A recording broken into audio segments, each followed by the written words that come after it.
Rabbana atina fid dunya hasanah wa fil akhirati hasanah wa qina adzabannar. Oke, kemarin kita sudah berbincang masalah apa tuh? Kalau masih ingat Pak Ripai. Isra Mi'raj, Nah, hijrah, hijrah, hijrah masalah pertama dan hijrah kedua. mm, Kemudian ya terus itu Isra. masalah Isra Mi'raj ya. Oke. Mhm. Nah, sekarang ada PR nggak? Man, nggak ada ya. Nggak ada, karena ada satu tapi sudah langsung kejawab di hari H, yang kisah Dijawab gua, yang kisah kisah Nabi yang bersembunyi di Nabi gua Muhammad Sur ya ya, di Gua Sur. yang At-Taubah 40 ya. Ya. Jadi kalau kita nanti ada peluang pergi umroh atau pergi haji, bolehlah tengok Gua Sur tuh agak tinggi, memang dia sangat tinggi sekali gitu. Ya, kalau ada peluang untuk jalan ke sana gitu kan, alhamdulillah. Kalau nggak ada ya juga nggak apa-apa gitu maksudnya. Eh, Supaya kita tahu aja bahwa dalam agama Islam ini penting sekali, misalnya cita-cita itu tuh selalu ada evidence-nya. Jadi makanya dalam Islam itu semua itu bisa di-track balik kepada apakah orang atau atau apa namanya, artifak atau tempat atau juga literatur. Yang jadi semua dalam Islam itu bisa di-trace. Jadi kalau kita bilang ada Mekah, ada Ka'bah, Ka'bahnya ada sampai sekarang. Ada gua Hira, yang ini guanya masih ada sampai sekarang. Ada gua Sur, guanya juga ada sampai sekarang. Letaknya semua terdokumentasi dengan bagus. Sehingga kisah-kisah itu bukan cuma sekadar dongeng, tetapi memang bisa ditrace. Karena sesuatu itu jadi dongeng kalau misalnya nggak ada tempatnya, nggak ada fisiknya gitu. Nggak bisa ditrace balik. Ya, ada pohon yang seperti ini gitu. Pohonnya mana nggak ada, sudah ditebang. Nah, gitu kan. Ya, jadi makanya semua itu alhamdulillah preserve gitu kan. Nah, cuman memang kadang menjadi suatu hal yang satu sisi juga ternyata nggak semua benda tuh sudah masih preserve karena sebagian sudah ada yang dihancurkan gitu kan. Contohnya adalah ketika apa tempat lahirnya Nabi Muhammad SAW yang udah dirubah katanya menjadi perpustakaan eh, di pelataran Masjidil Haram. Kemudian juga beberapa hal-hal lain seperti rumah-rumah istri-istri Nabi gitu kan, yang saat itu diruntuhkan ketika Khalifah Utsman kalau tidak salah. Bukan, setelah pas Usman, saya lupa. Saat itu dirobohkan dikarenakan untuk perluasan Masjidil Haram, ya karena Masjid Nabawi, maaf. Jadi karena saat itu sudah mulai banyak orang Islam yang masuk Islam gitu kan ya, menaklukkan di mana-mana, jadi banyak yang berziarah gitu, sehingga diperlukan tempat yang lebih luas lagi Masjid Nabawi, sehingga karena rumah istri istri Nabi itu saat itu dekat dengan pelataran Masjid Nabawi, maka digusur gitu kan. Hal itu membuat sedih beberapa sahabat yang masih hidup gitu kan, karena apa namanya, sehingga tidak terrekord lagi gitu kan, tidak terrekord lagi, orang tidak tahu bagaimana kesederhanaan Nabi dan keluarganya gitu, karena itu kan salah satu peninggalan terakhir gitu kan yang bisa dilihat secara fisikal, bagaimana rumahnya itu seperti apa. Nah itu jadi hilang semua gitu ya karena faktor tadi. Tapi itu memang itu apa namanya, unavoidable lah kalau kita bilang, tidak bisa dielakkan dikarenakan memang ya kebutuhannya mendesak gitu kan, kesesakan jamaah yang makin banyak gitu. Tapi ya perlahan-lahan semua itu ya banyak artifak-artif apa namanya, apa namanya, tempat-tempat peninggalan bersejarah itu sudah mulai diratakan dikarenakan perluasan tadi. Jadi kalau ada kesempatan mengunjungi Mekah atau Madinah, cobalah kunjungi tempat-tempat itu di mana yang tersisa apa ya itulah gitu ya. Agak sedih juga satu sisi ya, karena kita jadi nggak bisa ngelihat gitu kan. Tapi kadang suka dibuatin miniaturnya, suka dibuatin museumnya gitu.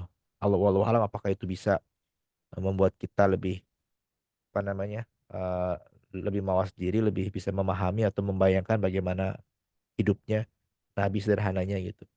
Dan kalau kita lihat memang ya dalam museum Nabi itu nanti ada museum museum Nabi itu di Masjid Nabawi itu ada miniatur rumahnya juga, rumah beliau juga luar biasa sederhana gitu kan ya, cuman atapnya tuh pokoknya dari paku rumah saja gitu kan, nggak, bangunannya pun bukan bangunan yang kuat gitu, cuman sepetak saja gitu kan. Jadi luar biasa bagaimana manusia yang paling mulia gitu kan dikaruniai Allah Subhanahu Wa Taala kemuliaan, kekayaan, tapi hidupnya sangat-sangat sederhana ya kan.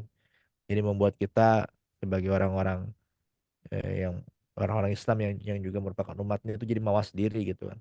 Kalau kita hidup lebih baik daripada Nabi gitu kan, apakah mungkin kita lebih pantas daripada Nabi mendapatkan semua kenikmatan itu. Padahal beliaulah yang paling mulia gitu. Oke, sekarang seolah kita masuk kepada pembahasan berikutnya yaitu eh, cuma ada 3 slide di sini. Eh, Mana tadi? Banyak sekali ini. Show all windows.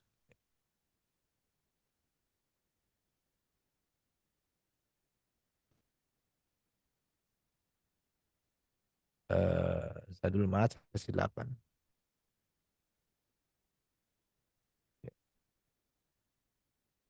Oke, tolong diinformasikan apabila sudah bisa dilihat. Sudah, Pak. Oh, ya, sudah sekarang.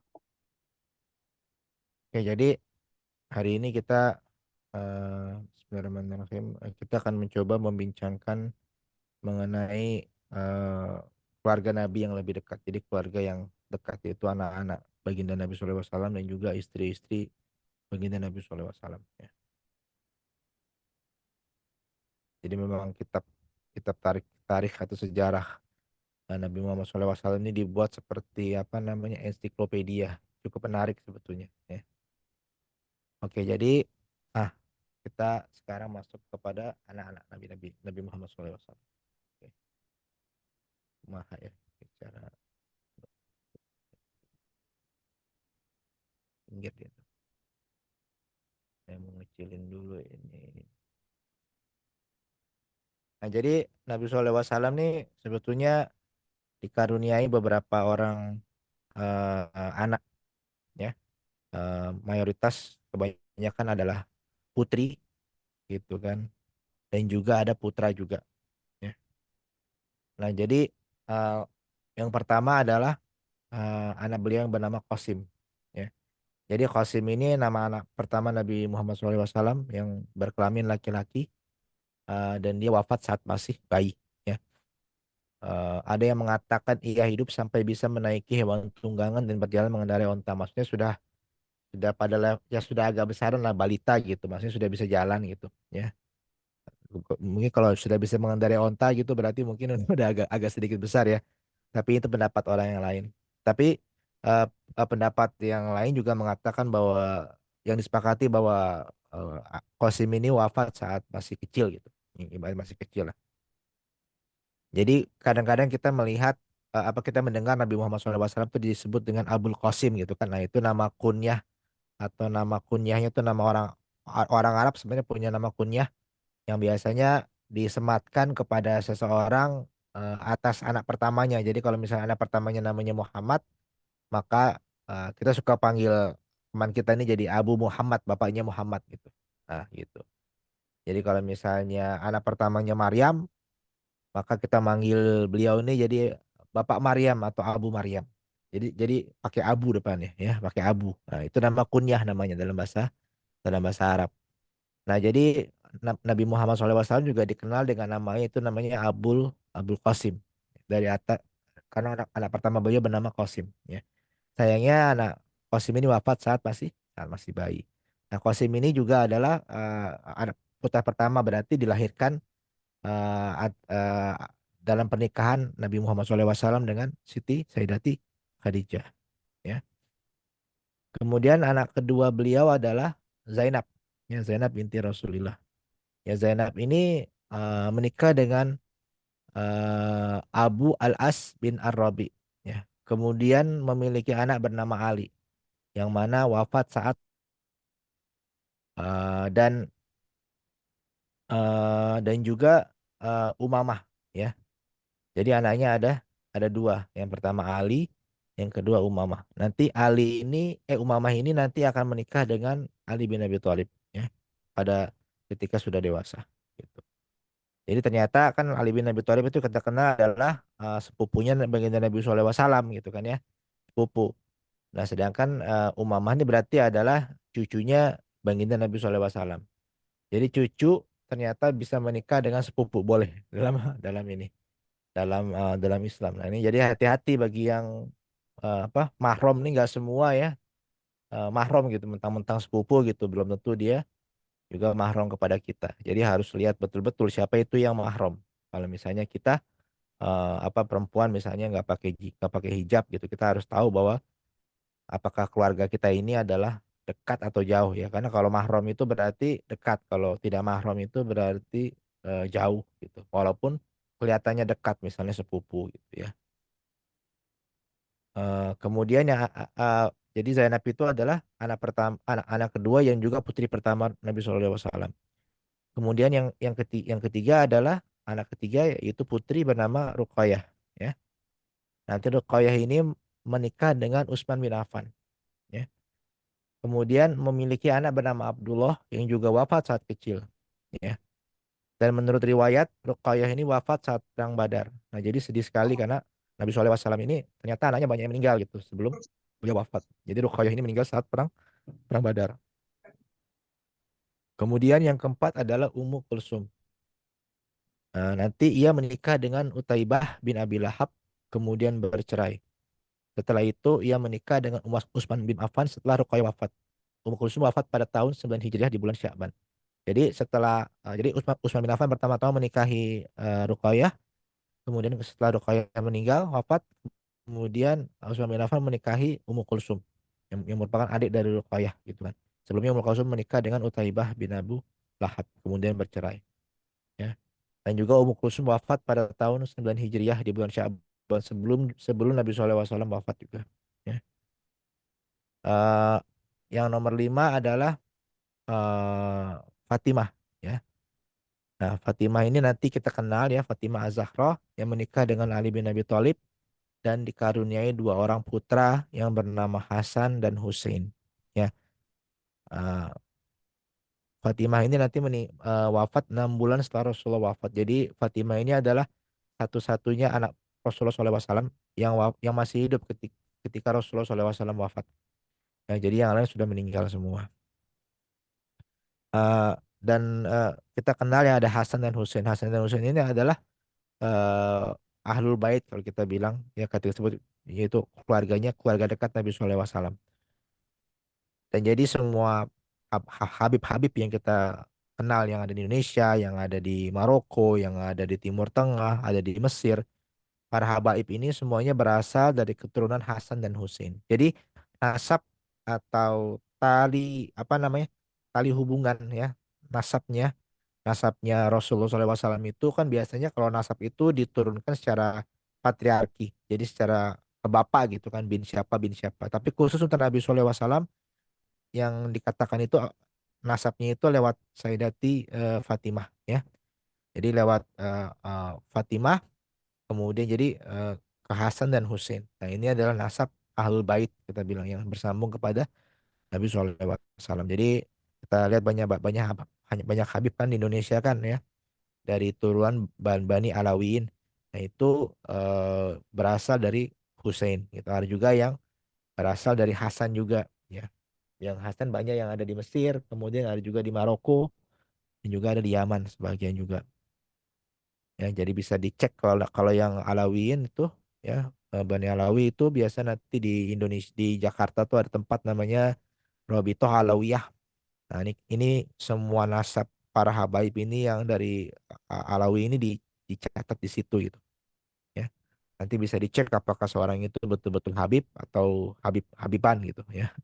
Tapi insya Allah biasanya kalau di situ ada berarti bersambung insya Allah sanatnya sampai kepada nasabnya kepada Rasulullah SAW lewat Husain biasanya ya gitu.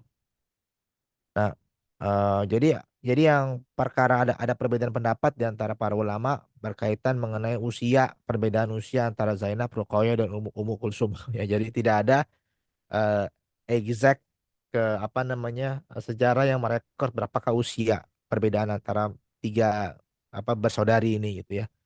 Tapi yang secara general adalah mereka pernah disebut 2 tahun lebih tua dari dua saudara lainnya. Ya, jadi diceritakan misalnya dari Ibnu Abbas bahwa Ruqayyah ada lebih tua di antara tiga saudara yang lain, sedangkan Ummu Kulsum adalah yang paling kecil di antara mereka. Kata Ibnu Abbas, wallahu a'lam bishawab, ya mana yang betul. Ya. Tapi intinya adalah ada perbedaan umur dalam span 2 tahun lah gitu. Dan semua ini dari 1 sampai 5 ini adil apa dah eh, eh, adalah juga dari Khadijah. Nah, kemudian yang keenam anak-anak terakhir yang dari Sayyidati Khadijah radhiyallahu anha itu adalah Abdullah ya. Jadi Abdullah ini adiknya Fatimah ya. Eh, ada yang berbeda pendapat apakah Abdullah ini lahir sebelum atau sesudah kenabian. Jadi setelah Nabi SAW mendapatkan wahyu. Dan ini ada perbedaan pendapat. Wallahu alam yang betul yang mana tidak ada riwayat yang disebutkan dalam Zadul Ma'ad yang mana yang lebih kuat. Tapi yang kita tahu bahwa Abdullah ini juga wafat saat masih kecil gitu. Jadi semua 6 orang anak dilahirkan dari Sayyidati Khadijah radhiyallahu anha. Ini betul-betul keberkahan yang Nabi SAW sangat sangat sangat menghargai juga. Bagaimana Nabi SAW menikah dengan beberapa perempuan tetapi tidak diberikan anak. Ya, hanya lewat Sayyidati Khadijah lah Rasulullah SAW diberikan karunia putra dan putri. Walaupun semuanya berumur pendek. Kemudian ada juga anak terakhir ya yang akhir-akhir ya, itu bernama Ibrahim. Ibrahim ini wafat saat dalam susuan. Lahir dari budak wanita beliau yang bernama Maria Al-Qibtiyah. Nanti kita akan bahas mengenai Maria Al-Qibtiyah pada ketika kita membincangkan istri Nabi. Nah, gitu. Jadi semua anak baginda ini wafat pada saat beliau masih hidup kecuali Fatimah. Ini penting yang kita pahami. Jadi anak-anak baginda ini ada 7 ya, ada tujuh putra dan putri yang mana semuanya hampir semuanya wafat sebelum Rasulullah wafat kecuali Fatimah yang wafat 6 bulan setelah Rasulullah SAW wafat. Ada pertanyaan. Yang istri Ali, Pak. Ap- Kenapa istri Ali, Pak? Berarti berarti beliau menikahi dua dua putri Nabi gitu, Pak ya? Bukan, ya siapa yang menikahi 2 putri Nabi ini adalah Utsman bin Affan. Tapi setelah satu yang pertama meninggal, habis itu baru menikahi yang berikutnya gitu. Kalau Ali bin Abi Thalib, nah ini kan ada situ kan. Oh, anak-anak jadi menikahi Fatimah yang anaknya Nabi dan cucu berarti ya, Pak ya. Nah, jadi ketika Fatimah masih hidup, Ali itu tidak berpoligami gitu. Jadi Ali Hmm. dengan Fatimah saja karena Nabi SAW saat itu tidak menyetujui kalau Ali berpoligami dikarenakan nanti menyakiti hati Nabi gitu kan. Jadi Ali kan sangat cinta dengan Nabi SAW sehingga diikuti petua itu. Sehingga ketika Sayyidati Fatimah sudah wafat, barulah Ali menikah dengan keponakannya Fatimah. Kan Umamah itu kan adalah keponakan. Ya kan karena kan Zainab itu adalah apa Fatimah itu adalah bibinya Umamah ya kan. Karena kan Zainab itu saudara dengan Fatimah. Jadi setelah itu Ali menikahi keponakan dari Fatimah yang bernama Umamah gitu. Seperti itu. Ya. Itu setelah Fatimah meninggal ya. Jadi setelah itu. Berarti bukan bukan di dalam periode yang sama gitu ya. Bukan, Ketika bukan, menikahi. bukan. Ya, Ya, Pak. begitu. Oke, kalau gitu kita Assalamualaikum, mau tanya salam. Ya. Hmm, ini masalah tadi kan dijelaskan sama Pak Anggana kalau misalnya ada keturunan-keturunan dari pihak Hasan dan Husain. ya. Kedudukan mereka ini keturunan-keturunan Nabi Muhammad SAW ini kedudukan mereka untuk misalnya kayak misalnya mereka ingin ziarah ke makam Rasulullah yang notabene masih dalam keluarga itu ini curiosity doang. Itu gimana? Ada tahu nggak Pak Anggana? Apa mereka ada Oh. ini khusus? Kalau kayak di sini kan biasanya gitu ya. Kalau ada keturunan ini jadi lebih dipermudah untuk umroh, untuk haji kayak kayak gitu nggak? Jadi maksudnya mau berkunjung ke makam mereka gitu kalau mereka Iya, meninggal. ke makamnya Rasulullah. Oke. Udah gitu ya. Enggak, jadi kalau kalau kita yang disunahkan itu berkunjung ke makam Nabi SAW. Ya, jadi kalau kita mampir ke Madinah, kita berkunjung ke makam Nabi dan kita mengucapkan salam kepada Nabi SAW. Itu kan. Tapi kalau mengunjungi makam mereka ini ya seperti mengunjungi makam keturunan-keturunan apa namanya Nabi, misalnya seperti Hasan atau Husain ini sebetulnya seperti ziarah kubur biasa saja. Sebetulnya tidak ada hal-hal khusus gitu. Apakah mereka juga lebih mudah untuk masuk ke Mekah Madinah? Wallahu alam. Ya, rasanya sama saja gitu. Tapi ada memang beberapa banyak keturunan Nabi yang masih tinggal di kota Mekah. Ya, yang paling terkenal adalah Said Al-Maliki, yaitu yang dari keturunan Al-Hasani. Ya ada gitu masih tinggal di Mekah ada gitu. Mungkin maksudnya Mbak It- Vera, apakah misalkan ada Habib di Indonesia gitu Pak yang tercatat di list para habaib gitu. Apakah beliau-beliau yang tercatat di para habaib ini ketika ke Mekah atau ke Madinah itu ada kemudahan khusus Kekhususan gitu ya Mbak? nggak Hmm. ada. Berarti Ya kayak Tetap sama aja. orang aja ya umum berarti ya. biasa saja Pak ya? Iya. Biasanya kayak Iya. misalnya soal kerajaan kan gitu ya. Oh, berarti Nggak ada ada. ininya gitu. Karena Gitu. sangat banyak keturunannya gitu. Dan apalagi kalau kita juga pertama eh, pemerintah Saudi kan sangat-sangat ya berbeda lah kalau kita katakan dengan umat Islam kebanyakan gitu kan ya. Jadi kayak misalnya berdoa depan makam aja kalau misalnya yang sudah pernah ke Madinah ada ya, itu kan suka diusir gitu kan. Yalah syirik syirik syirik. Ruh ruh pergi pergi terus gitu, suruh pergi nggak boleh di situ gitu. Berdoa syirik padahal kita nggak berdoa sama yang dalam kubur, kita berdoa aja di situ gitu kan. Maksudnya berdoa aja gak ada masalah. Cuma mereka ngusir gitu kan. Apalagi masuk ke dalam gitu, ke dalam makam itu nggak boleh itu kan. Mereka udah paling ini, udah paling paling gimana ya, a priori sama hal-hal seperti itulah bahasa Indonesianya. Jadi nggak ada kemudahan para habaib itu untuk ke sana gitu. Yang bisa masuk ke dalam makam Nabi atau ke dalam Ka'bah untuk melihat itu adalah hanya orang-orang apa presiden-presiden, orang-orang menteri-menteri atau pejabat-pejabat dari satu negara itu boleh masuk gitu biasanya. Ya ditemani. Tapi kalau Habib tuh nggak boleh, nggak ada. Seperti orang biasa, mereka tidak menganggap apa ya katakanlah keturunan Nabi itu sebagai suatu yang apa namanya Punya privilege. kalau kita privilege gitu kan atau ada keutamaan gitu kan ya seperti itu. Singkatnya seperti itu. Ya. Oke, makasih. Oke. Ada lagi? Tidak ada. Nah, kalau gitu sekarang kita berbicara keturunan baginda Nabi Shallallahu Alaihi Wasallam. Ada yang tahu kenapa nih anak-anak anak lelaki Nabi Shallallahu Alaihi Wasallam wafat semua ini ya? Ada tiga gitu kan? Qasim, Abdullah dengan Ibrahim. Ada yang tahu nggak? Ini salah satunya kan karena sakit. Ya itu sakit memang. Tapi maksudnya kenapa kok yang laki-laki ini wafat semua nggak sempat ada keturunan gitu? Masih kecil lagi semuanya. Apakah terkait dengan pengkultusan gitu Pak? Saya nggak tahu Ya sih ada. sebenarnya. Nah, Ya nggak apa-apa nanya aja. Saya nanya. hmm, Ada yang tahu nggak? nggak tahu. Ya kalau nggak tahu jadi PR lah kalau gitu. Kenapa Nabi Shallallahu Alaihi Wasallam ini wafat semua gitu? Memang paling jawabannya pun tidak ada jawaban yang pasti ya secara ini, tetapi nanti paling nggak ada riset sendirilah jika tahu kenapa alasannya berdasarkan pandangan para ulama. Gitu ya. Nanti Tapi riset lah. jadinya sebenarnya kalau secara ini logika, maksudnya yang dibilang tadi kan Pak Aslam ini jadi mengikuti garis keturunan dari pihak ibu, apa dari pihak Fatimah ya, Hmm, Hasan Husain, terus keturunannya dari. Sebenarnya kalau ya. misalnya di runut Pak orang Sumatera Barat itu ngikut ngikut ngambilnya dari sana mungkin ya, walau alam. Matrilineal maksudnya. Sebetulnya nggak juga karena waktu itu ya saat itu Nabi SAW lagi kan ada Fatimah, ada Ali bin Abi Thalib, kemudian ada Hasan dan Husain, kemudian Nabi SAW ambil selimut, kemudian diselimuti oleh sama Nabi SAW, kemudian berdoa ini adalah ahli ahli bait.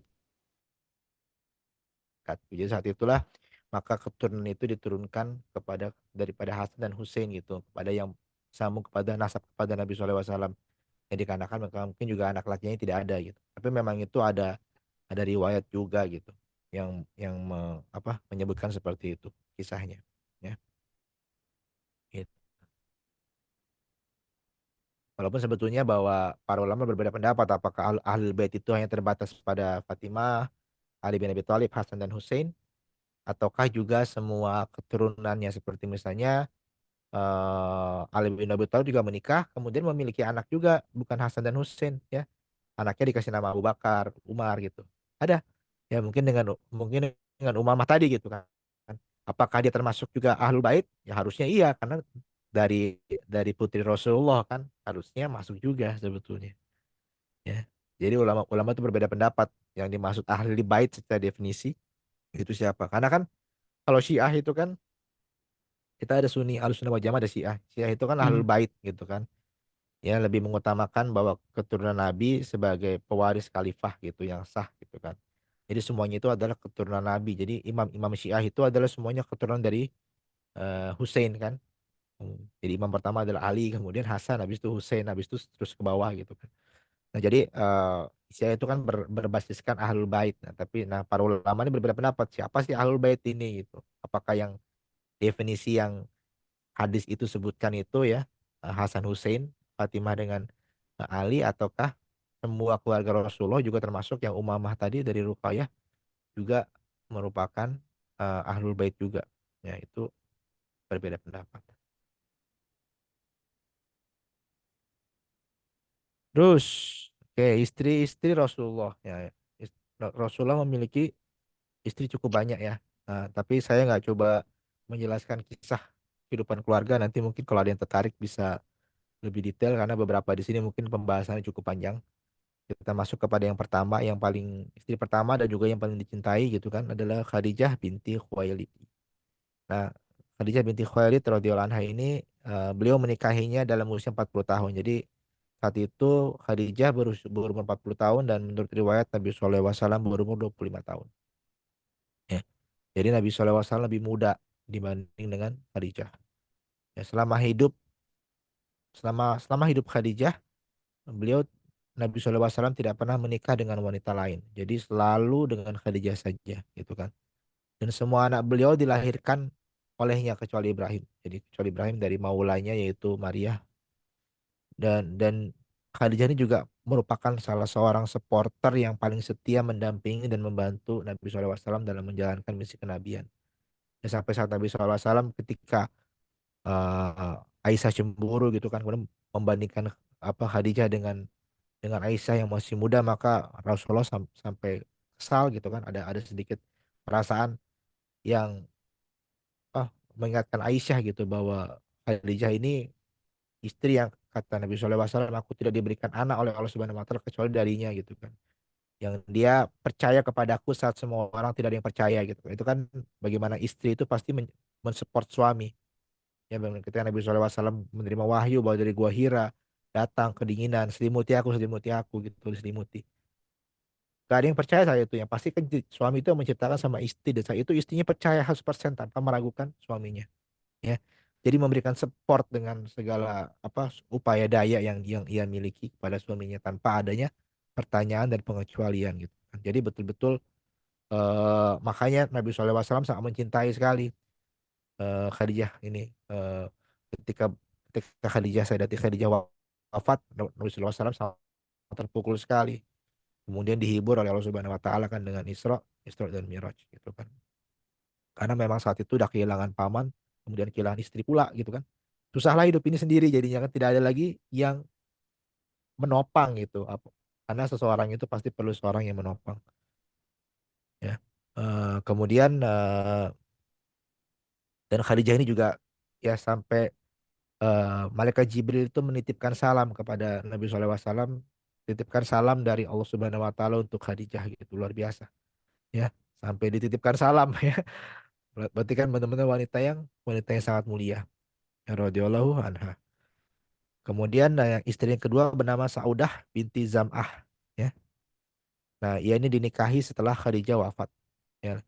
Dan Saudah inilah yang terkenal karena memberikan jatah hari gilirannya kepada Aisyah. Jadi saat jatah hari gilirannya kemudian dia tahu Rasulullah SAW sedang apa namanya sakit atau gimana gitu. Jadi kasih kepada Aisyah jatahnya. Bolehlah sama Aisyah saja gitu.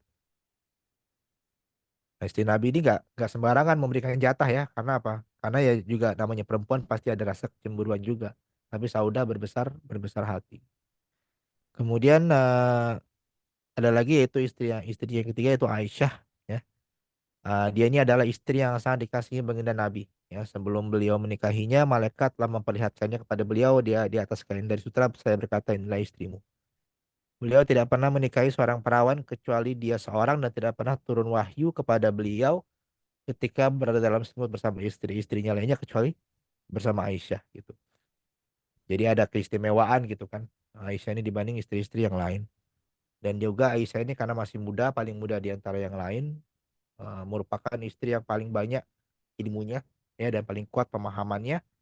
Dan juga nanti setelah Baginda SAW wafat menjadi rujukan para sahabat untuk mengetahui keseharian Nabi SAW semasa hidup, bagaimana Nabi SAW tidur, bagaimana Nabi SAW makan, bagaimana Nabi SAW buang air dan segala sesuatunya. Yang jadi semua tuh para sahabat belajar dari Aisyah kebanyakan. Karena Aisyah itu banyak menghabiskan waktu dengan baginda Nabi dan juga Aisyah itu masih sangat muda, jadi ingatannya masih kuat dan cerdas gitu ya.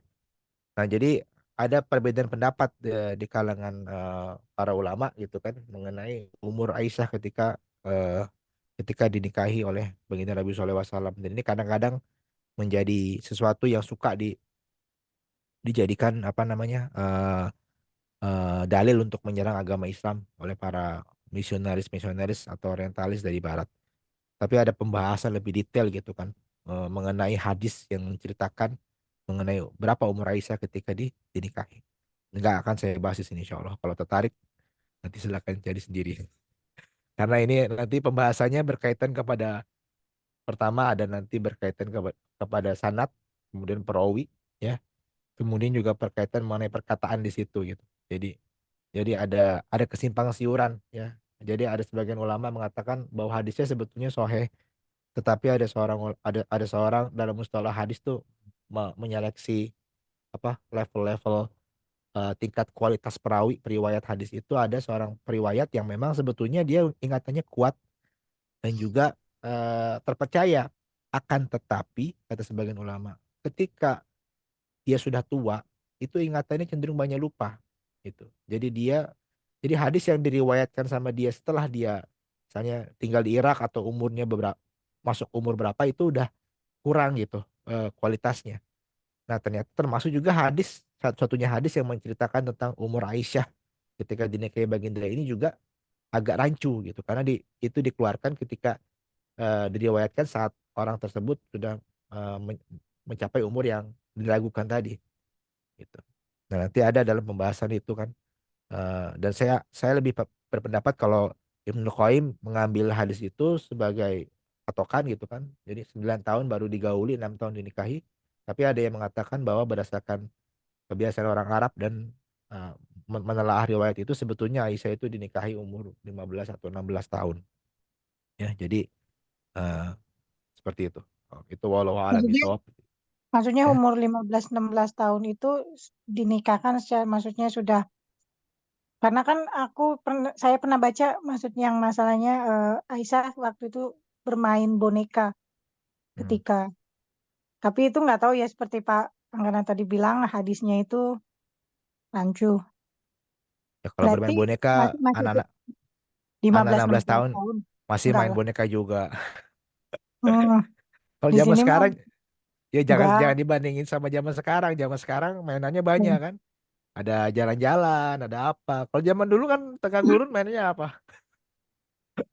Kan nggak banyak mainan. Terus ada Zaman juga dahulu. yang menyatakan hadisnya yang apa namanya ikut berlari-lari Rasulullah main apa namanya ikut kadang Rasulullah menang lomba lari, kadang juga Aisyah yang menang.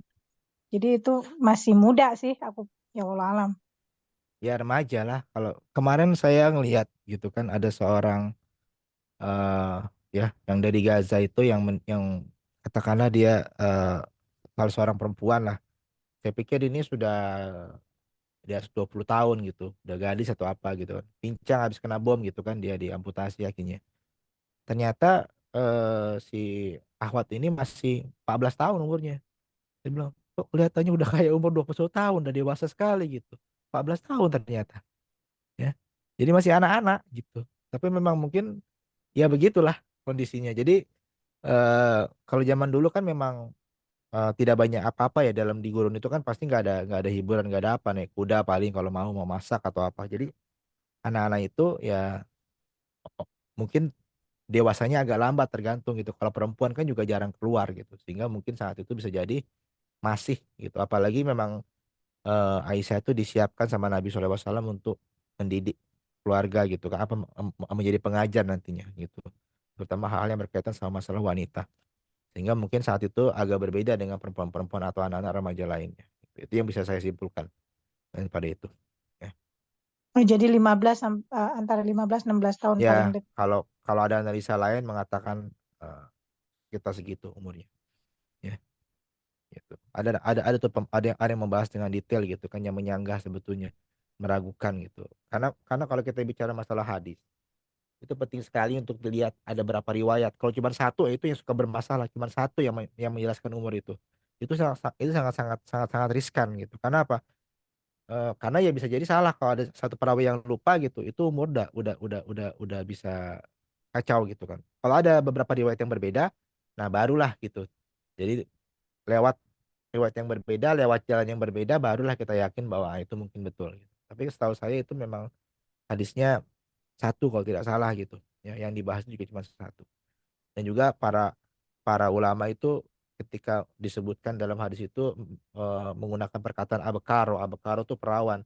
Orang Arab tuh tidak biasa menyebut perawan itu anak-anak yang masih kecil. Ya, jadi perawan itu adalah orang yang sudah balik biasanya. Ya, jadi ketika dibilang abekaro itu bukan anak-anak gitu. Kalau jadi kebiasaan orang Arab mengatakan itu. Sehingga ada kerancuan. Kenapa disebut perawan padahal disebut 9 tahun. Padahal tidak boleh. Karena itu bukan kebiasaan orang Arab seperti itu. Apakah mau menjelaskan bahwa belum ini ya? Karena anak kecil kan tidak pernah menikah memang. Gak perlu disebutkan seperti itu. Jadi ada apa perbincangan di situ. Kalau tertarik nanti silahkan buka sendiri. Eh, apa namanya di internet ada beberapa. Kemudian adalah yang keempat Hafsah binti Umar bin Khattab. Ya. Hafsah ini adalah putri dari Umar bin Khattab. Nah, ada cerita ya bahwa menurut riwayat Abu Daud beliau pernah menjatuhkan talak kepadanya namun rujuk lagi. Ya, jadi ternyata Hafsah itu pernah ditalak sama Nabi SAW. Kemudian rujuk lagi. Kenapa ditalak? Nah, nanti kita bahas di bagian belakang ada pembahasannya sedikit. Ya. Jadi ternyata Nabi SAW pernah mentalak juga. Jadi bicara masalah talak itu sebetulnya perkara yang kalau kata orang ya sesuatu yang kalau memang harus dilakukan. Eh, tapi mungkin sesuatu yang dihindari karena sesuatu yang Allah Subhanahu Wa Taala tidak suka gitu kan, perpisahan gitu kan, walaupun dia paling halal. Jadi kalau terutama laki-laki ini harus hati-hati ya kalau mengucapkan perkataan talak ya. Jadi nikah dengan talak ini adalah kalau kalau dari sisi syariah sesuatu yang diucapkan baik secara sadar atau tidak sadar, serius atau main-main, tapi implikasinya jadi. Jadi kalau kita pura-pura gitu, kita menalak gitu, itu pun jadi jatuh talak itu, gitu, ya. Walaupun kita nggak ada niat gitu, jadi gitu. Kalau sudah keluar gitu perkataan, misalnya saya cerai gitu, nah itu sudah jadi, ya, jatuh satu talaknya gitu. Begitu juga dengan nikah, pura-pura nikah gitu. Misalnya ada kawan gitu punya anak, oh, dia bilang, saya nikahi kamu sama anak saya, oh saya terima nikahnya, jadi itu, ya. Jadi hati-hati sama yang kayak gitu-gitu. Eh, Tidak boleh bermain-main dengan dua perkataan ini, ya, gitu. Ini ternyata Hafsah pernah ditalak oleh baginda Nabi SAW. Kemudian ada lagi istri beliau yang kelima yang bernama Zainab binti Khuzaimah. Ya, beliau berasal dari Bani Hilal bin Amir. Tapi Zainab ini tidak lama menjadi istri baginda, hanya 2 tahun setelah itu wafat. Ya, sedih sekali. Gitu. Tidak banyak cerita yang khusus mengenai Zainab ini dalam literasi-literasi yang lain juga. Kemudian ada lagi yang bernama Ummu Salamah. Nah, ini adalah cukup terkenal juga Ummu Salamah. Nama aslinya adalah Hindun binti Abi Umayyah. Nah, ini bukan Hindun istrinya ini ya, istrinya Abu Sofyan, jangan tertukar. Ya, Hindun itu nama biasa dalam Arab. Ya, jadi terdapat perbedaan di kalangan para ulama yang menjadi wali nikah pernikahannya. Yang menurut suatu riwayat adalah anaknya yang bernama Salamah bin Abi Salamah, tetapi di riwayat lain adalah Umar. Tidak jelas apakah ini Umar putra Ummu Salamah ataukah Umar bin Khattab. Jadi memang ada sedikit kerancuan gitu dalam dalam riwayat siapa sebenarnya yang menjadi wali dari Ummu Salamah gitu. Ya, ada yang mengatakan itu adalah Salamah gitu kan. Jadi kan Ummu Salamah itu kan adalah ibu dari Salamah. Jadi Salamah ini anaknya. Salamah bin Abi Salamah. Salamah anaknya, bapaknya Salamah gitu. Karena bapaknya tidak diketahui gitu mungkin ya. Walau alam kenapa seperti ini. Kemudian mungkin dia menikahkan, tapi ada yang mengatakan bahwa ada hadis yang mengatakan bahwa itu Umar. Umar bangunlah dan nikahkanlah gitu. Tapi Umar ini tidak jelas apakah Umar bin Khattab ataukah Umar putra Ummu Salamah.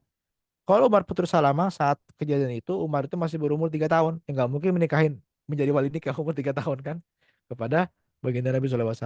Ada juga yang mengatakan sebagai ulama bahwa sebetulnya tidak perlu wali gitu karena Ummu Salamah itulah yang menjadi wali bagi dirinya sendiri. Kenapa seperti itu? Karena ini kekhususan baginda Nabi SAW ya, yang tidak sama dengan kita gitu. Jadi ada kekhususan baginda Nabi yang berbeda dengan kita. Oke. Nah, Ummu Salamah terkenal ini kenapa? Ada yang tahu nggak?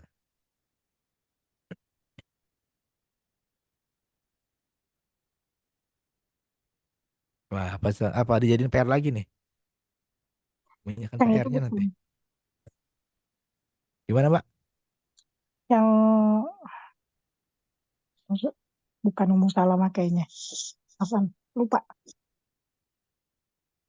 Ya, jadi kalau tidak salah ya, kalau ingatan saya ini sudah agak sore soalnya. Jadi kalau tidak salah ini hadis yang berkaitan mengenai bagaimana cara Rasulullah SAW membaca Al-Quran.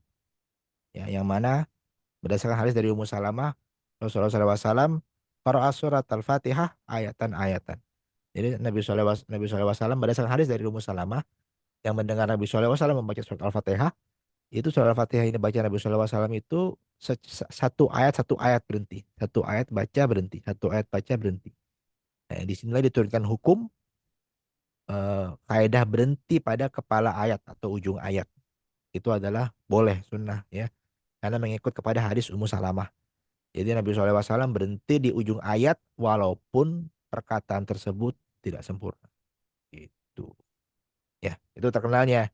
Ya, kalau yang tahu hadis itu pasti tahu karena dari Ummu Salamah. Jadi bagaimana para istri-istri Nabi ini banyak menurunkan ilmu dan meriwayatkan hadis juga ternyata. Sesuatu yang mungkin para sahabat kan tidak tidak banyak.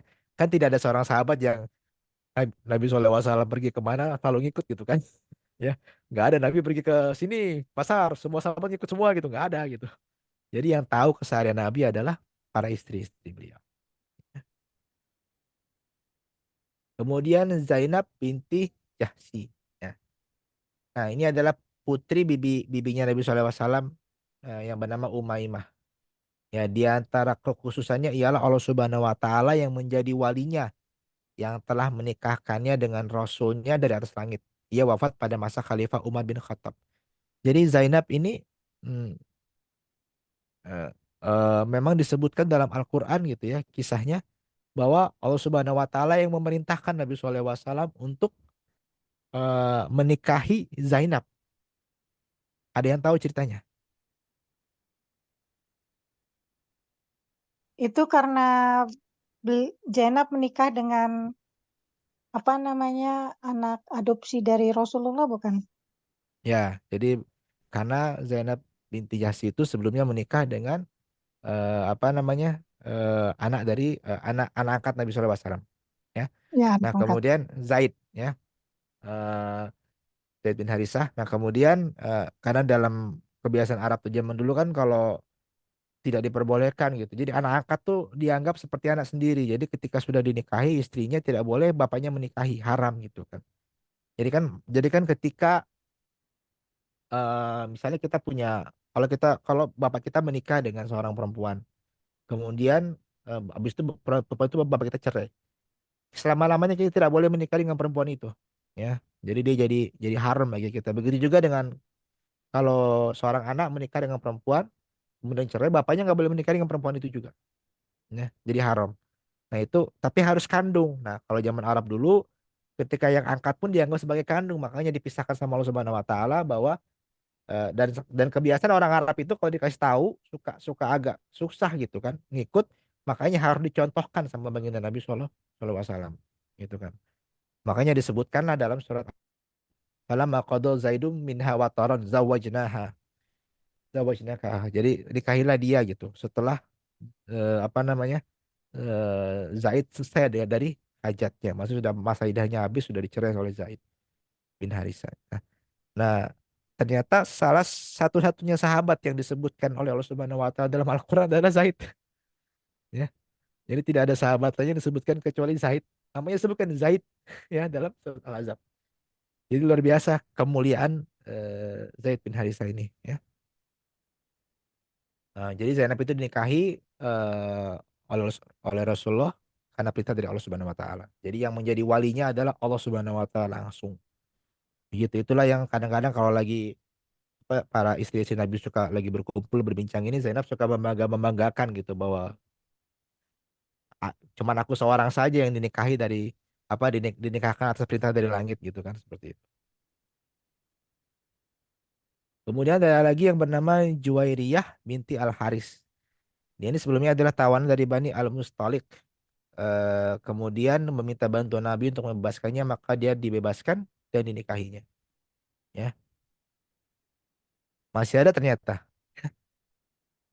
Ada juga yang bernama berikutnya adalah Ummu Habibah. Nama aslinya adalah Ramlah binti Abi Sofyan bin Harb. Nah, Ummu Habibah ini adalah putri dari Abi Sofyan. Yang Abi Sofyan musuh Nabi SAW dulu sebelum dia masuk Islam. Jadi namanya adalah Ramlah aslinya ya. Ada yang mengatakan nama aslinya adalah Hindun. Wallahu a'lam bishawab.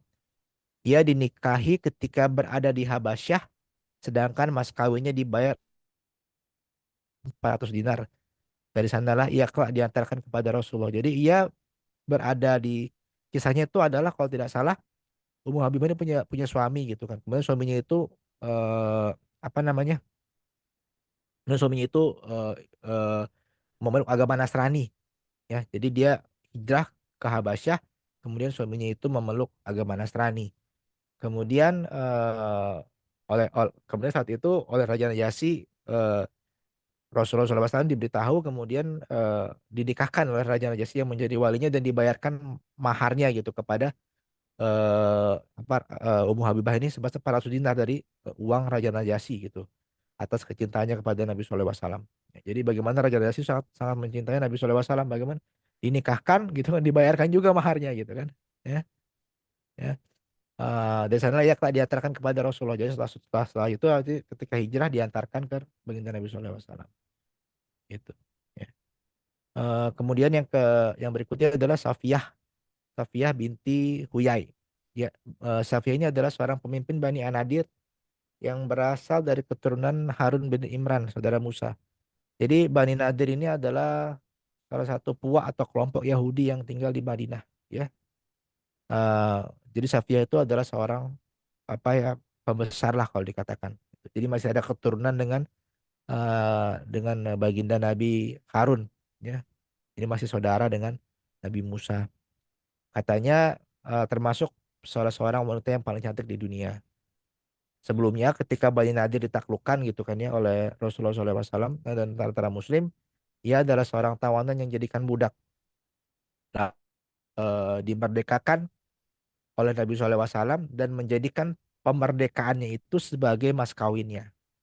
Nah, jadi apa proses seperti ini menjadi sunnah bagi kita sampai sepanjang hayat ya. Jadi kalau misalnya ada budak perempuan bisa kita bisa membebaskan, kemudian pembebasan itu sebagai mahar dan itu langsung otomatis sudah menjadi istri kita gitu ya dan tidak perlu lagi dilakukan akad seperti itu. Jadi sudah jadi orang bebas dan jadi istri. Karena beda statusnya kalau masih jadi budak itu dengan istri berbeda. Ya, karena kalau istri itu mewarisi, kalau budak tidak bisa mewarisi.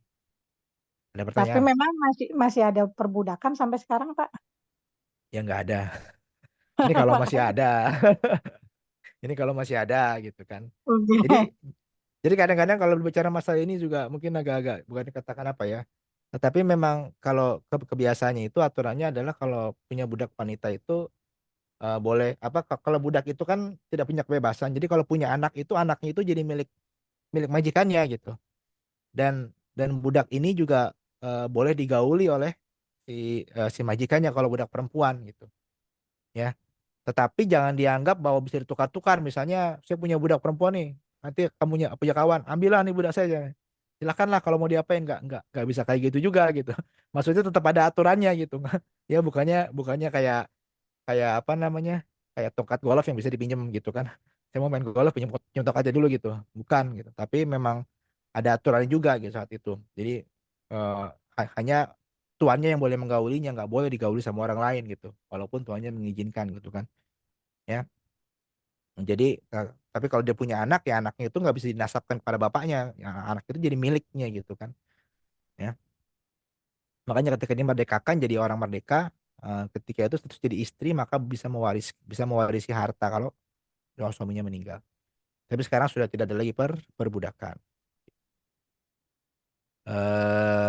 Kemudian adalah yang berikutnya Maimunah binti Al Haris ya. Ini adalah istri terakhir yang dinikahi baginda Nabi SAW. Beliau menikahinya di Mekah saat melakukan Umratul Qadha setelah beliau bertahalul darinya.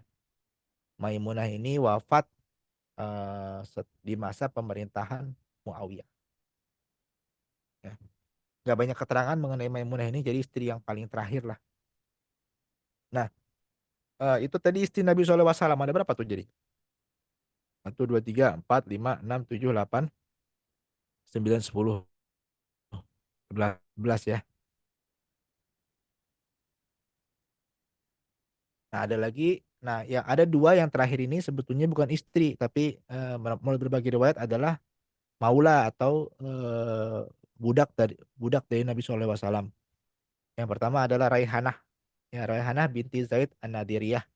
Sebagian mengatakan Al-Quraizah. Jadi Nadiriyah itu, Bani Nadir itu adalah kelompok Yahudi yang ada di Madinah, dan juga Bani Quraizah itu juga adalah kelompok Yahudi yang ada di Madinah juga. Jadi ada dua kelompok Yahudi. Jadi ada perbedaan pendapat apakah Raihanah ini berasal dari Bani Nadir ataukah berasal dari Bani Quraizah ya. Nah, kalau disebutkan ia adalah tawanan dari Bani Quraizah. Jadi walaupun dia Bani Nadir tapi dia tawanan dari Bani Quraizah ya. Yang kemudian beliau merdekakan dan nikahi, sempat diceraikannya namun dirujukinya lagi gitu ya. Ada yang pendapat yang mengatakan bahwa ia adalah hamba sahaya baginda Nabi, sehingga ia termasuk hamba sahaya bukan istri. Jadi kalau dalam kitab Zadul Ma'ad ini dimasukkan dalam bab istri, tetapi ada pendapat yang mengatakan bahwa sebetulnya dia adalah budak, tetapi masih budak gitu, karena disebutkan dimerdekakan kemudian dinikahi. Ya, jadi ada perbedaan pendapat di sini ya. Jadi katakanlah dia istri, maka dia istri yang terakhir apa sebetulnya itu kan. Walaupun kalau misal dari sikun sebetulnya mungkin Maimunah yang terakhir ya. Mungkin tuh di antara Safiyah dengan Maimunah gitu. Tetapi kalau kita ambil pendapat yang lain berupa maula atau budak, maka kategorinya ini. Jadi yang anak Rasulullah memiliki juga kawanan ya, beberapa budak juga gitu. Enggak cuma perempuan, ada juga lelaki.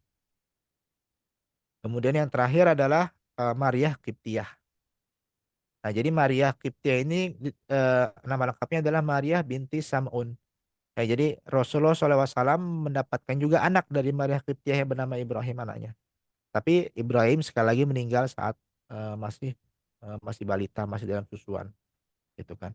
Nah, Maria binti Sabun ini adalah sebetulnya merupakan aslinya budak dari penguasa Mesir, Qis, ya. Jadi ketika Nabi SAW mengutus menuliskan surat kepada para penguasa-penguasa wilayah yang ada di negeri-negeri Arab, itu juga dikirimkan ke Mesir juga, ke Al-Muqawqis ya. Saat itu Mesir dalam penguasaan kalau tidak salah kekaisaran kekaisaran Persia. Eh, jadi karena maksudnya Rasulullah mengirim surat itu untuk menyeru kepada keislaman ya. Tapi ketika dapat surat itu Al-Muqawqis kan sangat menghargai ya ajakan baginda Nabi SAW. Oleh karena itu dikirimlah Maria sebagai hadiah kepada Nabi SAW. Al-Muqawqis tidak masuk Islam tapi dikirim Maria sebagai hadiah kepada Nabi dikarenakan penghormatan dari penguasa Mesir kepada baginda Nabi SAW. Ia meninggal dunia 5 tahun setelah wafatnya baginda Nabi. Dikatakan dalam berbagai riwayat bahwa ketika Maria datang ke Madinah itu ya, itu membawa cemburu istri-istri Nabi yang lain. Karena kan kalau orang Kipti itu ya, orang Koptik kan di Mesir ada, sekarang masih ada orang-orang Koptik itu. orang-orang Koptik itu kan orang-orang yang biasanya Kristen, Kristen, Kristen Koptik gitu ya. Itu Arabnya beda gitu, kayak ada blasteran gitu. Jadi memang lebih cantik dibanding orang Arab biasa. Jadi itu bikin membuat cemburu istri-istri baginda Nabi ya, Nabi SAW yang lain. Nah, jadi dalam beberapa riwayat bahkan inilah yang menyebabkan juga terjadinya apa namanya eh, kecemburuan dari apa namanya Hafsah ya. Jadi satu satu saat itu kan Nabi SAW mendatangi Hafsah gitu kan untuk gilirannya gitu kan. Kemudian Hafsah tidak ada karena sedang mengunjungi ayahnya Umar bin Khattab gitu kan. Kemudian karena tidak ada, akhirnya dia mengutus orang untuk memanggil Maria datang gitu. Kemudian akhirnya apa namanya berdasar riwayat menggauli Maria di tempat di rumahnya Hafsah gitu kan. Kemudian Hafsah datang gitu melihat. Kemudian Hafsah mengatakan kepada Nabi SAW, Rasulullah kenapa kau melakukan ini di rumahku gitu kan. Habis itu Rasulullah bilang apa namanya tolong jangan mm, bilang siapa-siapa dan aku sekarang akan mengharamkan ini. Maksudnya jadi dia setelah kejadian itu Rasulullah dalam surat At-Tahrim itu kan mengatakan bahwa dia tidak mau lagi menggauli siapa Maria gitu karena merasa mungkin perasaan bersalah atau bagaimana. Jadi eh, saat itu tapi jangan bilang siapa-siapa. Nah, ternyata apa namanya Hafsah bilang kepada apa namanya kawan-kawannya seperti Aisyah gitu. Jadi menimbulkan satu ke apa namanya itu hal kurang mengenakan dikarenakan harusnya tidak dibilang tapi dibilang sehingga menyebabkan ada kecemburuan di kalangan istri-istri Nabi yang lain seolah-olah Maria itu mendapatkan keutamaan dibanding dibanding ya harusnya kan jatahnya adil gitu kan. Jadi saat itu Allah Subhanahu wa taala menegur Nabi kenapa mengharamkan Maria padahal sudah dihalalkan. Jadi diturunkan surat At-Tahrim gitu kan. Apa apa lima tuharrimu ma ahalallahu lak ya ayuhan nabi lima tuharrimu ahalallahu lak. Jadi ditegur jangan kamu haramkan gitu ini sudah halal bagi kamu.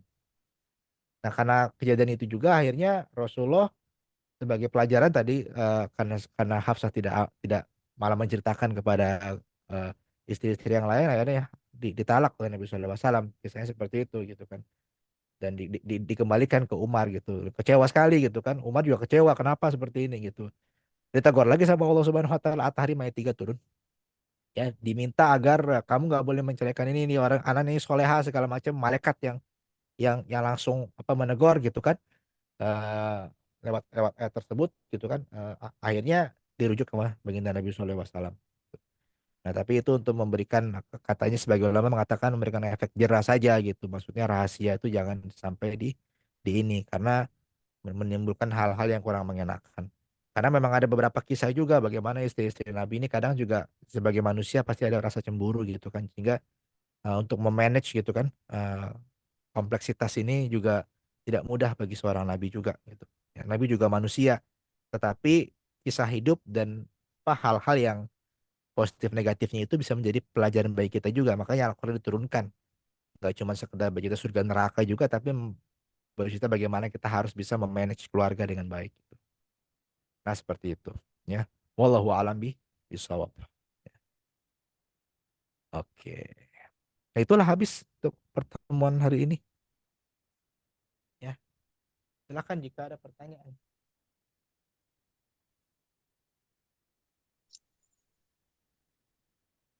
Ini mengenai ini Pak Anggana, Hmm. Aisyah itu radhiyallahu anhu, makamnya Siti Aisyah itu deket nggak sama Rasulullah? Karena kan memang ceritanya kan waktu sebelum Utsman ya, Abu Bakar, Umar ya, Umar meminta meminta beberapa kali untuk bisa diperbolehkan dimakamkan bersama kedua sahabatnya terdekat.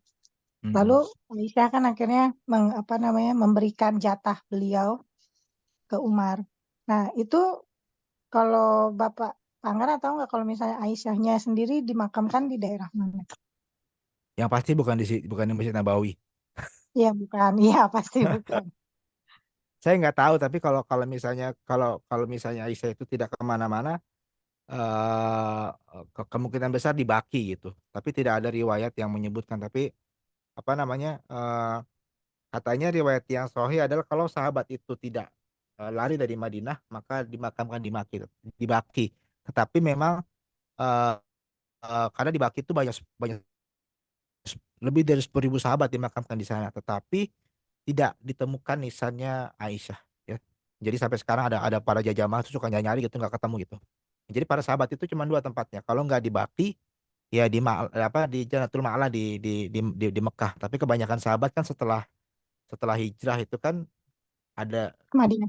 Madinah semua, nggak ada yang sedikit yang kembali ke Mekah gitu. Ada beberapa yang kembali ke Mekah, tapi lebih banyak yang di Madinah. Karena mereka yang mau dekat sama kota Nabi juga. Ya, jadi ya lebih kurang seperti itulah. Jadi tidak yang berdasarkan riwayat yang ada itu adalah di Baki, tetapi tidak ditemukan sampai sekarang di mana karena tidak ada nisannya gitu. Ya, Kalau Khadijah sendiri ada Khadijah diketahui di di Jannatul Ma'la ada. Kalau Khadijah kebetulan ada tempatnya. Ya, jadi kalau nanti mampir ke Madinah, ke Mekah, mampirlah ke sana. Saya juga nggak sempat waktu itu karena panas sekali gitu. Tapi memang nih kalau kalau Khadijah ada dan juga Qasim juga ada kalau tidak salah di sana juga. Ya, Oke. Nah, ya. Jadi hampir semua istri-istri Nabi itu dimakamkan di Baki semuanya ya, kalau yang di Madinah ya. Jadi yang kayak apa? Um, Walau alam lah, seperti itulah yang saya tahu. Ada lagi?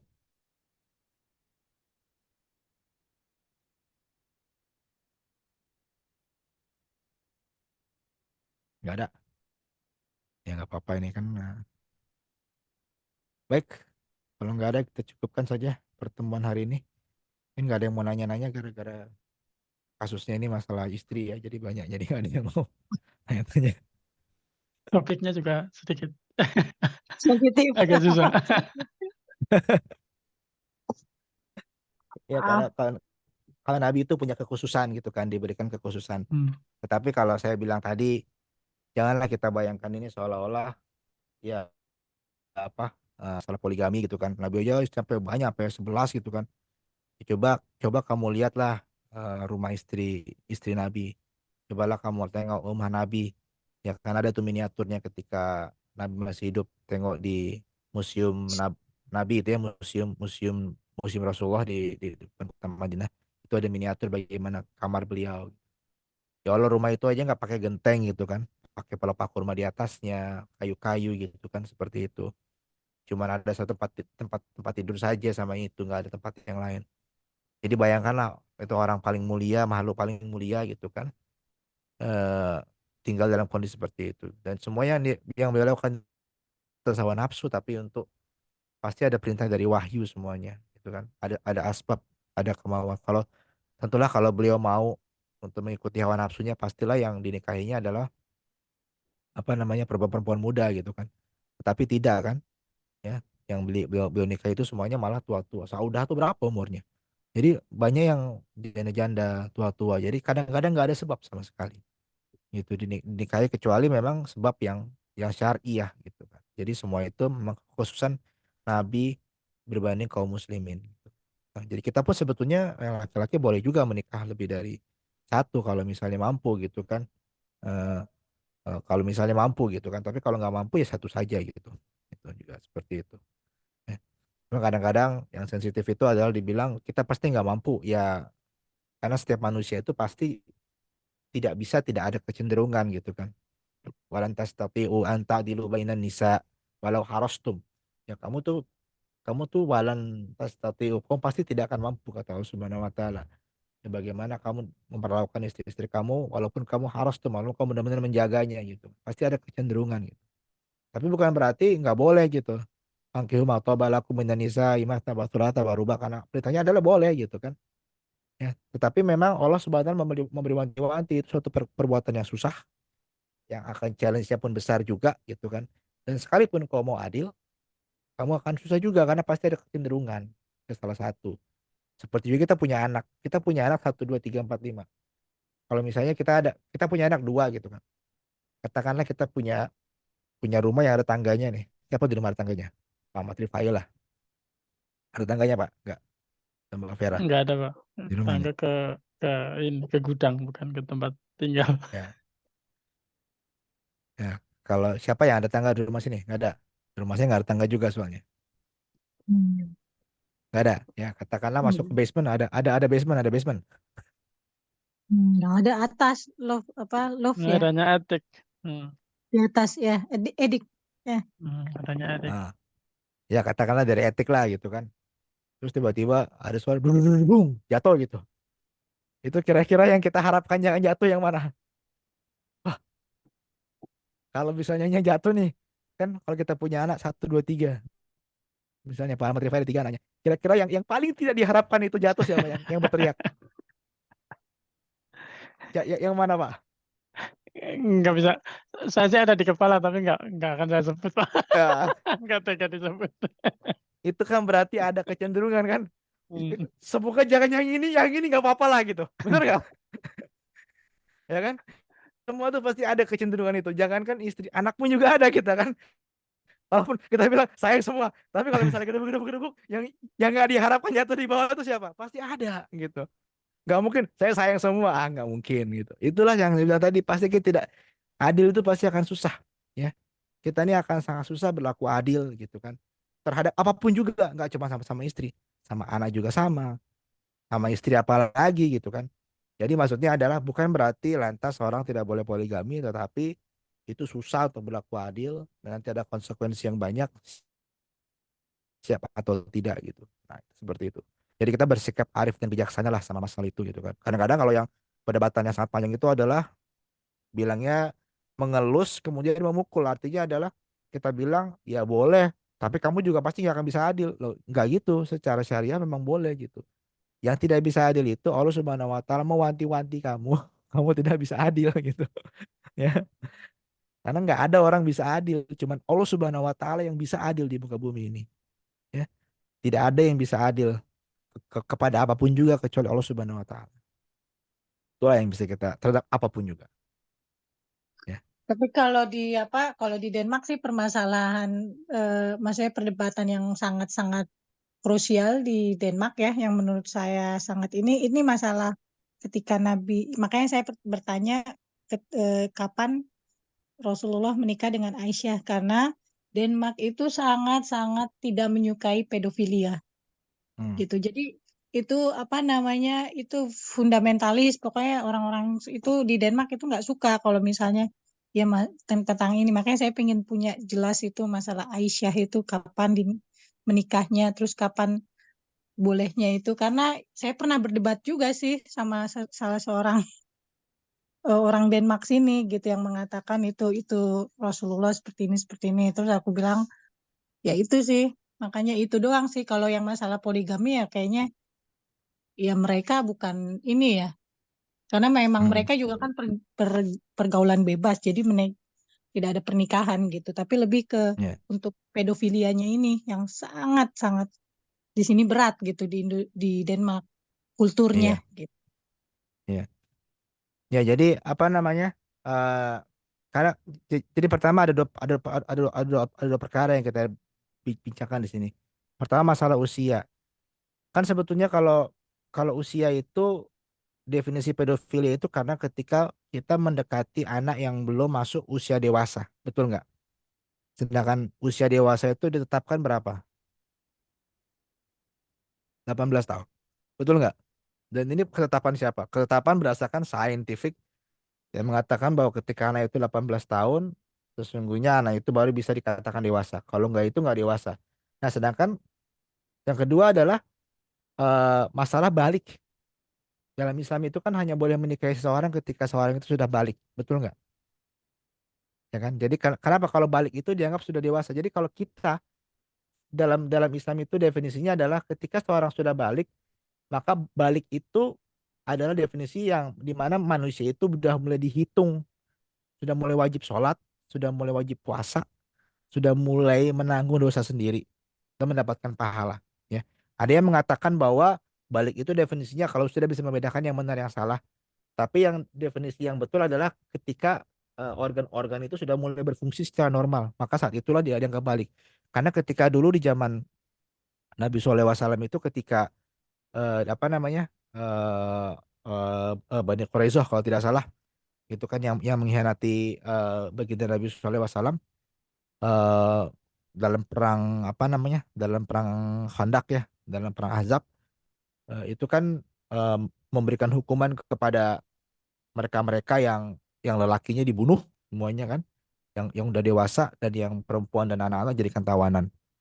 Nah, saat itu bagaimana cara menentukan ketika seorang itu udah dewasa atau belum dewasa gitu. Akhirnya berdasarkan riwayat itu dilihat apakah sudah mulai tumbuh apa namanya misalnya rambut-rambut di kemaluan sehingga menandakan sudah mulai apa organ reproduksinya sudah berjalan gitu, maka udah dewasa walaupun usianya nggak dewasa, tapi kalau sudah reproduksi itu maka dia dewasa gitu.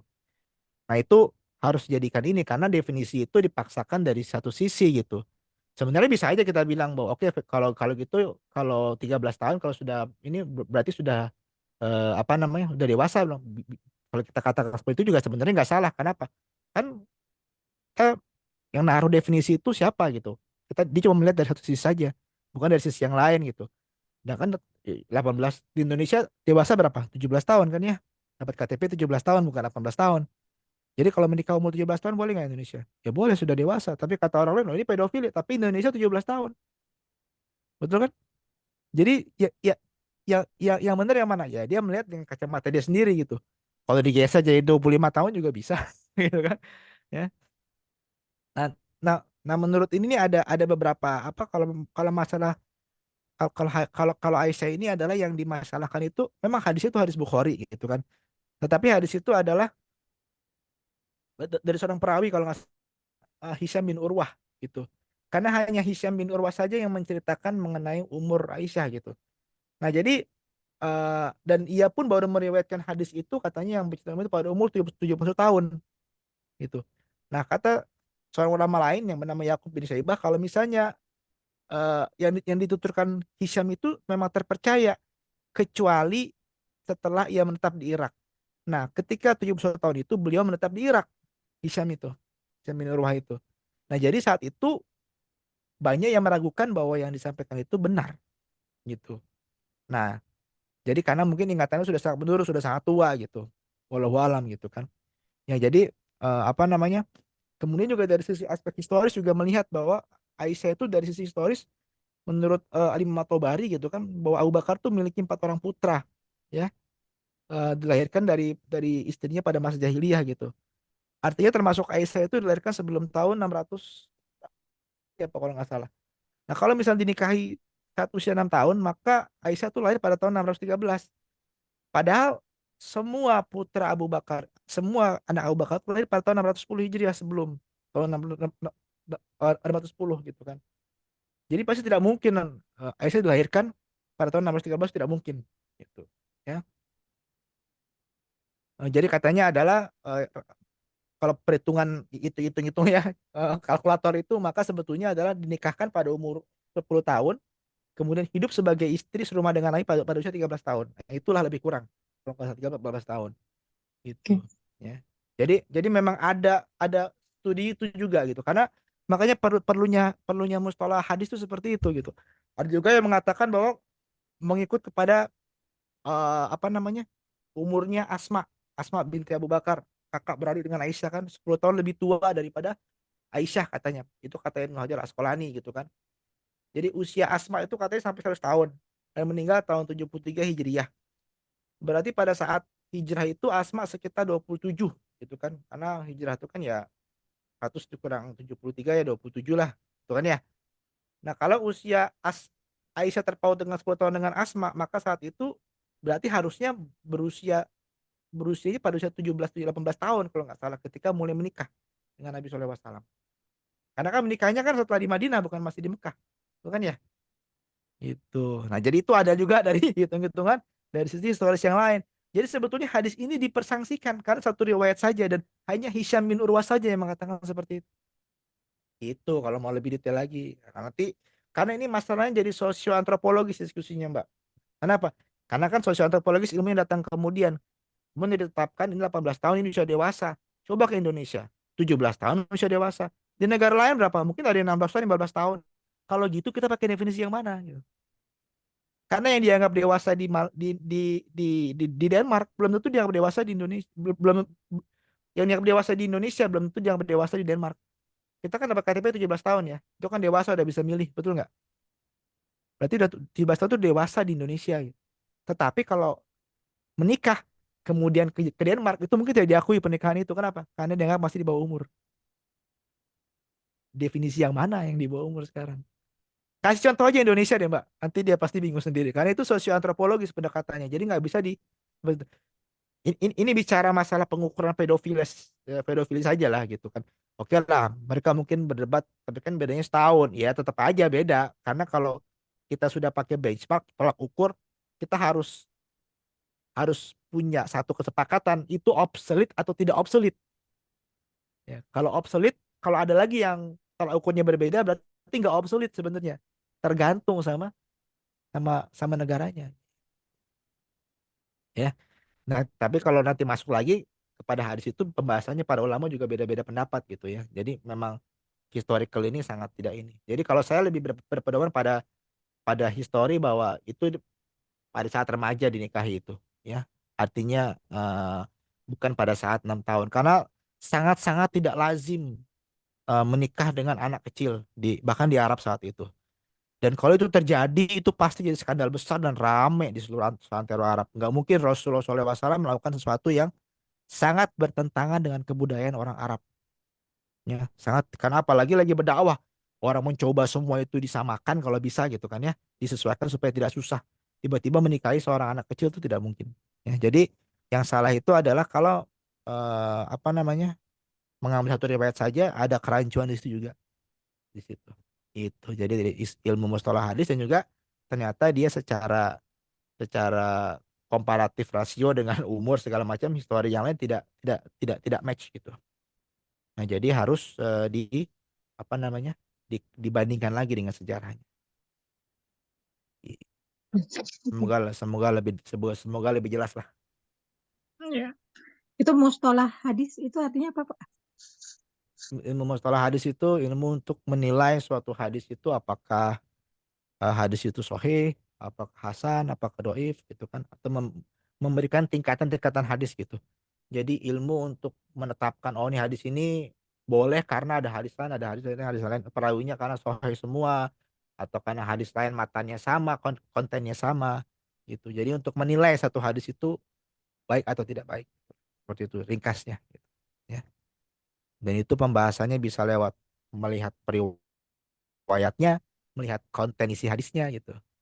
Karena kan tidak mungkin hadis itu ada perbedaan konten dengan yang lain. Betul nggak? Kalau ada kontennya yang tidak sesuai berarti harus ada yang salah nih di mana?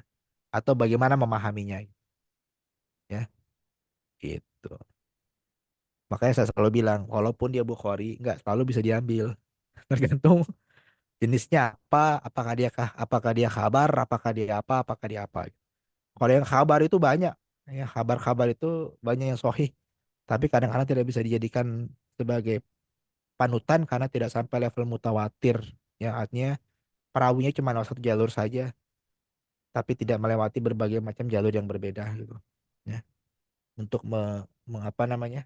eh, me- memberikan ketetapan bahwa itu memang betul-betul sahih. Gitu. Oke, jelas ya. Itulah. Saya udah lama baca itu juga mengenai itu yang Hisham bin Urwah itu. Kata pindah ke Irak, 10 tahun umurnya gitu kan. Jadi memang dan juga berkaitan mengenai yang usianya Asma yang berbeda sama Sayyidah Aisyah 10 tahun. Oke, ada lagi? Ya. Kalau nggak ada, kita tutup aja. Nanti kalau misalnya ada yang tertarik berbicara mengenai masalah ini kan jadi kaitannya bukan ke hadis ya, tapi ke sejarah. Kalau hadis itu untuk kepada kalau tadi Aisyah tadi usia itu berkaitan kepada sejarah sebenarnya lebih kepada sejarah dibanding lebih kepada hadis. Jadi hati-hati kalau kita narik suatu ketetapan berdasarkan kabar hadis ya. Karena bisa jadi suatu itu sahih tetapi tidak bisa diaplikasikan ya. Ini contoh yang kayak misalnya Aisyah itu. Ada juga hadis lain yang bercerita mengenai bacaan Al-Quran. Ya, Eh, saat itu Abdullah bin Mas'ud membacakan satu ayat dalam Al-Quran. Tapi ayat itu tidak tidak pernah kita jumpai dalam yang kita baca sekarang. Artinya ada penambahan gitu. Nah, masalahnya apakah hadisnya sahih? Terus kita boleh baca nggak ayat itu dalam sholat? Itu yang jadi ternyata tidak boleh. Walaupun hadisnya sahih. Ya, jadi memang Dan bacaan ayat apa itu, Pak? ada saya lupa nanti saya tengok bukunya ada beberapa ayat yang saat itu saya lupa gitu. Tapi memang ada nanti saya cari. Jadi memang dibacakan oleh Ibnu Mas'ud, tetapi ternyata ayat itu adalah riwayat yang syaz atau ganjil. Jadi tidak dijumpai dalam riwayat Al-Quran yang kita miliki sekarang. Hadisnya sahih, tetapi ayatnya tidak boleh dibaca. Kenapa? Karena suatu suatu Al-Quran itu hanya bisa dikatakan sebagai Al-Quran apabila memenuhi rukun-rukun Al-Quran. Ya. Nah, kalau tidak memenuhi rukun bacaan itu tidak memenuhi rukun Al-Quran, maka bukan bacaan Al-Quran sehingga tidak boleh dibaca dalam sholat. Nah, ini contohnya gitu. Makanya suatu itu bisa menjadi applicable, implementable apabila dia di apa ya, dianalisa dan diaplikasikan dengan metode yang tepat. Begitu juga dengan ini. Kalau usia Aisyah itu lebih kepada ilmu sejarah, bukan ilmu hadis. Jadi harus sejarah yang pembahasannya. Ya. Jadi kita tidak bisa selalu mendekatinya dengan ilmu, bahkan ilmu nasab pun juga tidak bisa kadang, karena ada perbincangan yang sangat panjang lebar beberapa waktu yang lalu di Indonesia tahun lalu berkaitan mengenai nasab. Ada yang meragukan nasab para habaib, ya mungkin pernah dengar tuh, ya. Nah itu juga pendekatannya dengan kitab aja literatur, padahal ada lagi seorang ustadz ya Rumail Abbas dari Gus Durian yang mendekati dengan, karena kebetulan beliau ini orang pondok tapi juga sejarawan, jadi mendekati secara sejarah dengan kaidah metode analisis sejarah, karena penting sekali itu ya memahami ilmu sejarah itu. Jadi untuk masalah usia atau ini perlunya dengan ilmu sejarah sebetulnya, lebih kepada ilmu sejarah dibanding kepada ilmu kepada hadis, karena hadis itu kayak tadi kalau cuma satu periwayat dan cuma dia seorang saja, dia lupa usianya sudah biar semuanya. Karena kalau fakta sejarah ada usianya sebegini, ini riwayatnya sahih bahwa usianya ini segini segini. Dari mana buktinya? Ada kitab ini, kitab ini, kitab ini, kitab ini, kitab ini. Ya. Jadi untuk Aisyah tadi lebih peganglah kepada kitab yang saya rasa yang tadi itu, yang usianya lebih kepada remaja dibanding kepada ini. Ya kalau remaja mah itu antropologi, sosiologi itu ilmunya nggak bisa dikatakan pedofil gitu. 13-14 tahun itu udah dewasa menurut saya. Ya, ya ini menurut pribadi lah. Oke. Satu terakhir, masalah ini apa namanya tadi kan mengenai ayat-ayat ya. Itu kalau di Quran itu kan ada ayat-ayat sajadah ya. Mm-mm. Itu tata caranya gimana? Kalau lagi pas baca, apa kita harus sujud atau gimana? Ya singkatnya supaya nggak menyusahkan ya sunahnya sujud gitu kan. Kalau kita baca ketika sampai ayat yang sujud itu kita sujud gitu kan. Dan kemudian juga ada doa sujudnya juga gitu. Tapi kalau nggak tahu doanya, dan doanya juga beda-beda setiap setiap ayat sujud. Tapi kalau nggak tahu ya udah sujud aja dengan Gimana? apa? Udah doa biasa subhana rabbiyal a'la wa Hmm. bihamdihi juga nggak apa-apa gitu. Pokoknya sujud gitu. Nah itu sunahnya begitu. Tapi kalau nggak sujud gimana Ustadz? Ya nggak apa-apa juga. Cuma bagus sujud lah. Karena itu kan jadi pahala. Ya. Kalau misalnya lagi di mobil gimana Ustadz? Ya udah lewat aja. Masa berhenti dulu habis itu sujud. Jadi kalau kita bisa sujud, kita sujud. Karena saya ya jadi apa? Sunnah lah hukumnya gitu singkatnya ya. Apa-apa? Nalah. Sunnah. Nah, ya betul. Hmm. Ya, kan wajib. Oke. Ada lagi? Ya nanti bincang masalah Al-Quran hari Jumat ya. Ya, belum ada yang pertanyaan lagi. Baik, kalau nggak ada kita tutup saja. Insya Allah jumpa lagi pada sesi berikutnya. Insya Allah minggu depan semoga lebih ramai, lebih ini lagi. Umroh udah balik, ini juga Amin, Pak. yang lain juga ini. Yang bagi yang ketemu Hmm. Jumat nanti, Insya Allah sampai lagi ketemu Jumat, Insya Allah Insya kita baca dengan membaca ada apa doa Fatul Majelis dan surat Al-Asr. baik, wal 'asri innal insana lafi khusr illa alladziina aamanu wa 'amilus shalihaati wa tawassaw bil haqqi wa tawassaw bis sabr. Ya, assalamualaikum warahmatullahi wabarakatuh. Waalaikumsalam. Waalaikumsalam Terima kasih warahmatullahi banyak, Pak. wabarakatuh. Terima kasih, Pak. Assalamualaikum.